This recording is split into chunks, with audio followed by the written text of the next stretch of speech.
360 Worldwide Security joins us with tips that can save your life. And it's that big day. He tells you for better or for worse, your husband and wife.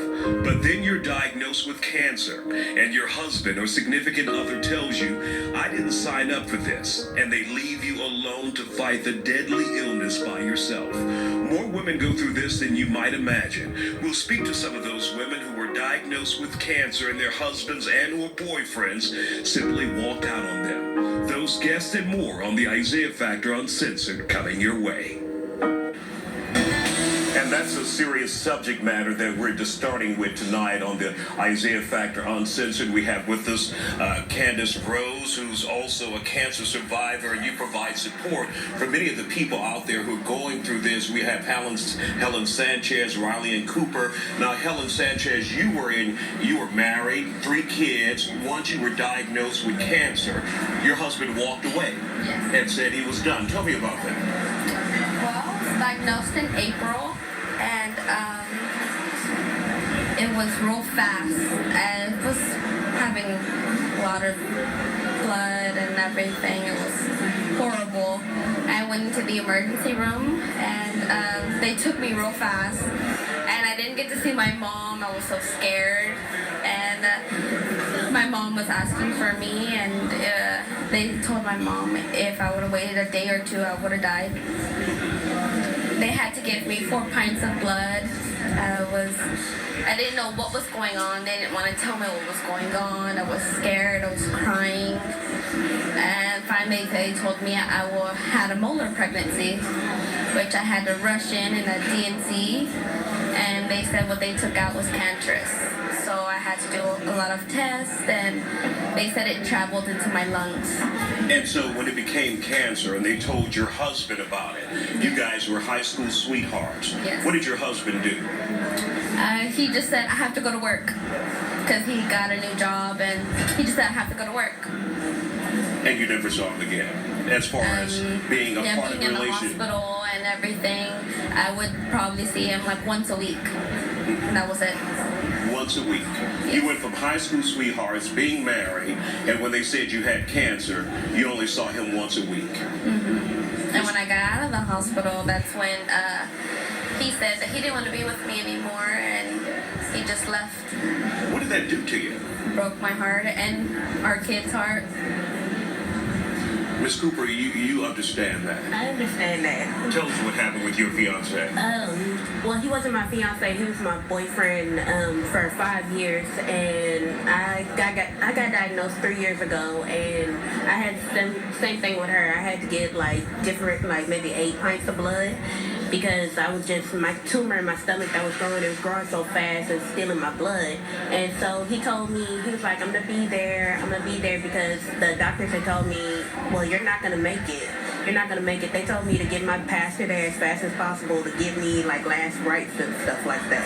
And he said, I'm gonna be there as soon as I woke up from my surgery. He left. There was no more word from him. Not even my mom heard from him. I woke up surrounded by family. No boyfriend, no man. Were you surprised that happened to you? I was surprised. What's your history? I was surprised because I thought, when you say you love someone, you're supposed to be there. You say you love them, you're supposed to be there and everything. And as soon as I said I was sick, love went out the window. So it's hard to deal with, you got a tumor growing in your stomach, and then they say, oh, you're going to die too at 27, and bam, your man leaves you. It's not supposed to be like that. Now, KANDICE, this is not uncommon at all. You've run across at least 12 people that you're looking at starting a group or a sisterhood with in order to support these ladies, because this is not uncommon. Tell me about it. Well, at Pretty Girls to Counsel, we meet a variety of women. And through the 3 years that we've been a nonprofit here in Houston, we've met a lot of women whose mates have left them. And they wanted support because they have kids, they've been married, they're engaged. And once they get diagnosed, for some reason, the men tend to leave. And so with Pretty Girls to Counsel, what we want to do is have a support group just for those women, because they can relate to each other what's going on. One of the reasons might be, men tend to be the primary provider, not necessarily the primary caregiver. So when their wife gets sick or their girlfriend gets sick, they don't know how to handle handle it. They may not understand the stress.